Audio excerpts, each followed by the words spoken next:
സ്വാഗതം. ഈ വീഡിയോയിൽ കാണിച്ചിരിക്കുന്നത് തൃപ്രയാർ ശ്രീരാമസ്വാമി ക്ഷേത്രമാണ്. കേരളത്തിലെ പ്രസിദ്ധവും പുരാതനവുമായ ശ്രീരാമസ്വാമി ക്ഷേത്രമാണ് തൃപ്രയാർ ക്ഷേത്രം. മഹാവിഷ്ണുവിന്റെ 7ാമത്തെ അവതാരമായ മര്യാദാ പുരുഷോത്തമൻ ശ്രീരാമചന്ദ്രനെ ദൂഷണ ത്രിശിരസ്തുക്കളെയും അവരുടെ സൈന്യത്തെയും വധിച്ച ശേഷമുള്ള അത്യുഗ്രഭാവത്തിൽ ചാതുർബാഹു വിഷ്ണു രൂപത്തിൽ പ്രതിഷ്ഠിച്ചിരിക്കുന്നു. ഐശ്വര്യദേവതയായ ലക്ഷ്മി ദേവിയെയും സർവംസഹയായ ഭൂമിദേവിയെയും ഭഗവാന്റെ ഇരുവശത്തുമായി പ്രതിഷ്ഠിച്ചിട്ടുണ്ട്. ഇവർ ഊരകത്തമ്മയും ചേർപ്പിലമ്മയും ആണെന്ന് വിശ്വസിച്ചു വരുന്നു.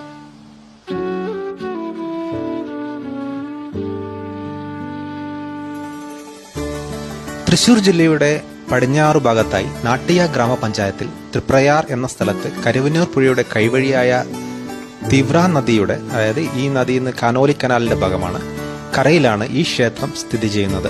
തൃശൂർ, എറണാകുളം ജില്ലയിലെ പ്രസിദ്ധമായ 4 അമ്പലങ്ങളിൽ ആദ്യ ക്ഷേത്രമാണിത്. ഇരിങ്ങാലക്കുട കൂടൽമാണിക്യ ക്ഷേത്രം, തിരുമൊഴിക്കുളം ശ്രീ ലക്ഷ്മണ പെരുമാൾ ക്ഷേത്രം, പായമ്മൽ ശത്രുഘ്ന സ്വാമി ക്ഷേത്രം എന്നിവയാണ് മറ്റ് ക്ഷേത്രങ്ങൾ. രാമായണ മാസത്തിലെ കർക്കിടകത്തിൽ ഉച്ചയ്ക്ക് മുമ്പ് ഈ 4 ക്ഷേത്രങ്ങളും ദർശനം നടത്തുന്നത് അത്യുത്തമമായി വിശ്വസിക്കപ്പെടുന്നു. ഈ ക്ഷേത്രത്തിന്റെ ചരിത്രം നോക്കുകയാണെങ്കിൽ അത്യുത്തമമായി വിശ്വസിക്കപ്പെടുന്നു. ഈ ക്ഷേത്രത്തിന്റെ ചരിത്രം നോക്കുകയാണെങ്കിൽ ആര്യ ആഗമനത്തിന് മുമ്പ് ഈ ക്ഷേത്രം ഒരു ദ്രാവിഡ ക്ഷേത്രമായിരുന്നു.